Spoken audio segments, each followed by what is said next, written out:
Hello everyone, this is Danielle the Queen Bee coming at you, and here are my tools today. Some round nose pliers, some flat jaw nylon jaw pliers, some flush cutters, and some chain nose pliers that I use all the time.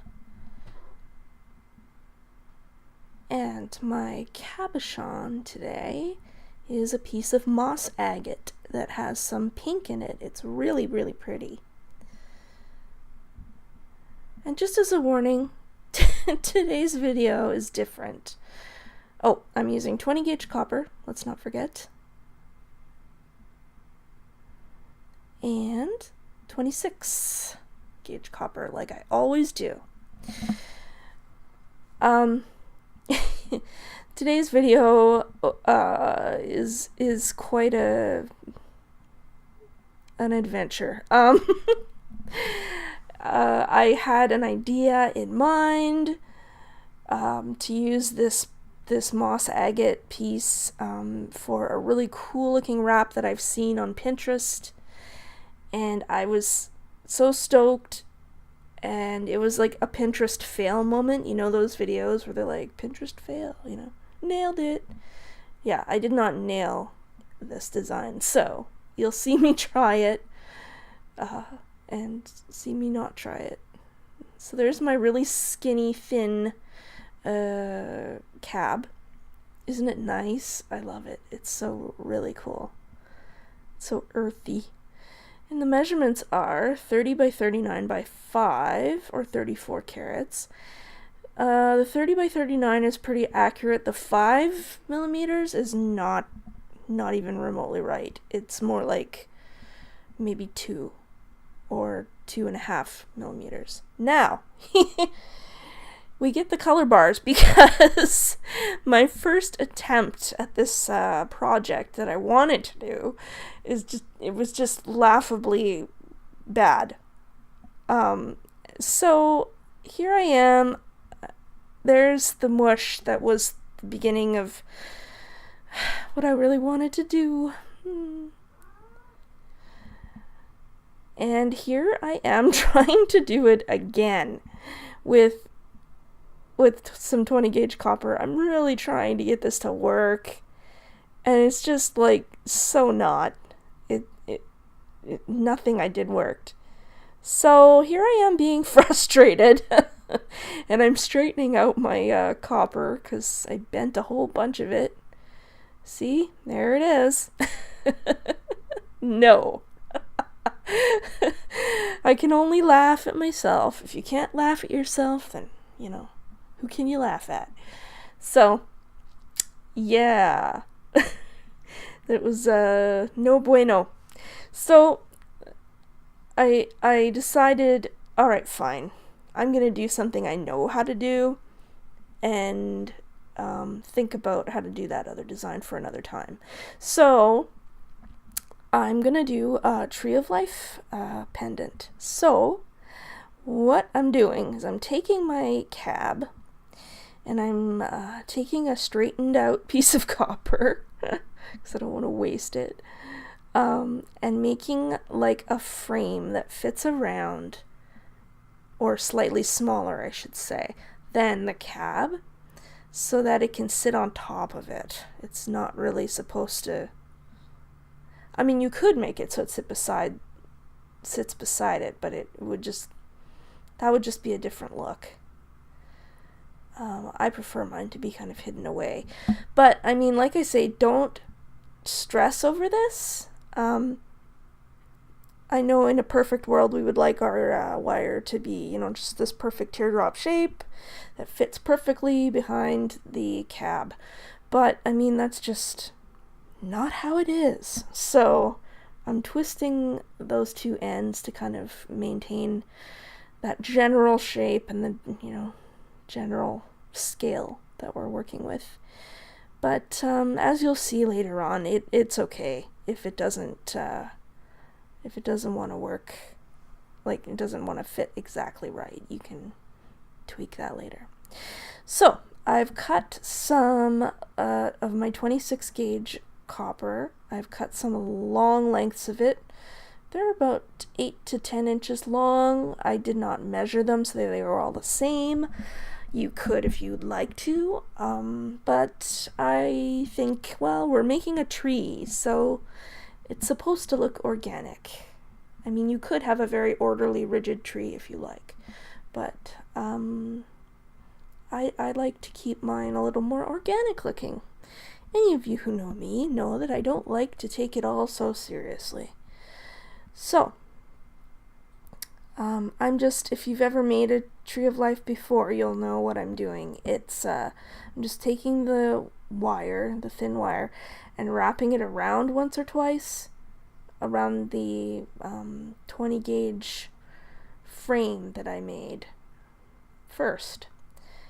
And what's nice about this is that it will, it makes your wires look like 2 wires, you know what I mean? Because it doubles them up. So if you cut 8 lengths of wire, you're going to have 16 branches to work with, which is really cool. You can use as many or as few as you want. It is your call.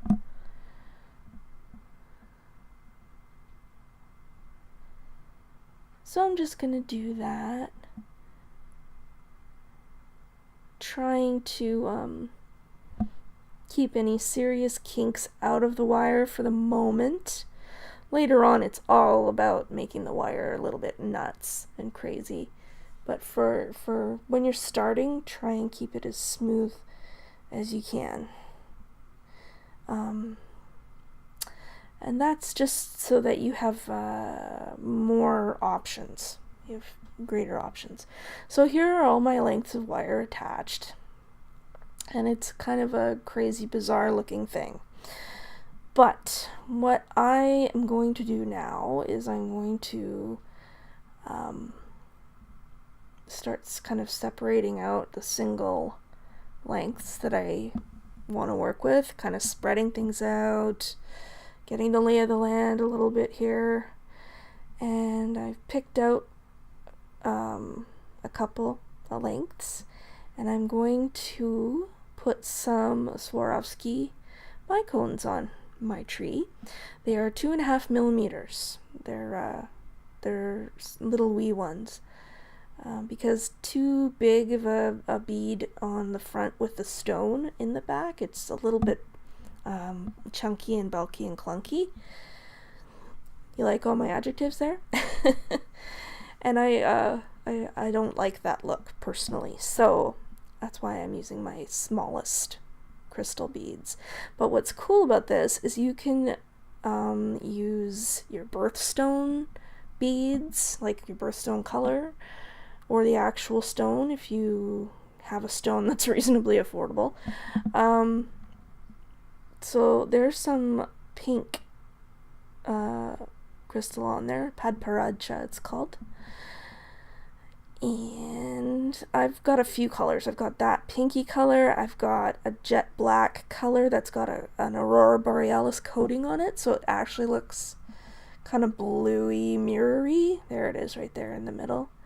And I'm using some amber colored bicones as well, all the same size. So I've gotten beads. I've got beads on all my strands because I like that. But as I said earlier, you can use no beads. You can use lots more than I did. You can, use something meaningful to you, like your birthstone or a loved one's birthstone or your whole family's birthstones. It kind of works with the symbolism of the tree. I just use random stuff that I had, because I had a few leftovers that I kind of wanted to deal with. This is the perfect way to use up orphan beads if you've got any. So I've sped myself up here because we really don't need to fret over watching me do this in real time. I'm just taking all of the wire now and I'm twisting it up to make like a trunk. And I'm just kind of blah blah blah blah. That doesn't make any sense. I'm just now going to stretch out the branches of the tree because it's kind of all at the top right now. And I am twisting the branches or the trunk or whatever you want to think of it as around the twist I made with the 20 gauge in the very beginning.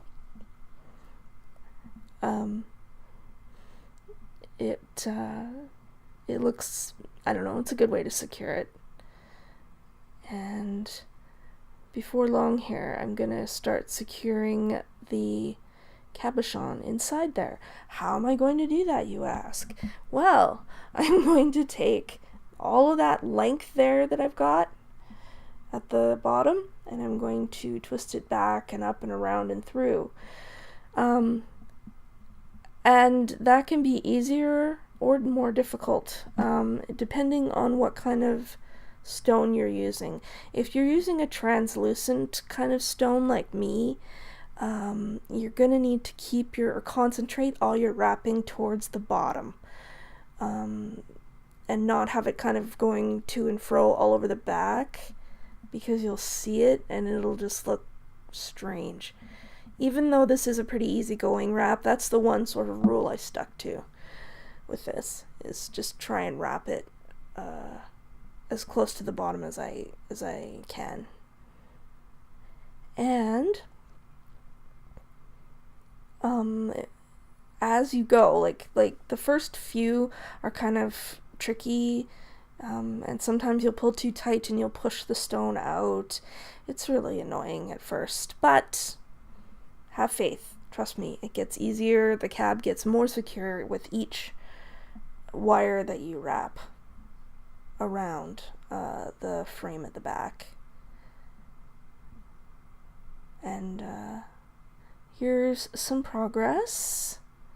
There's what I mean by concentrating at the bottom there.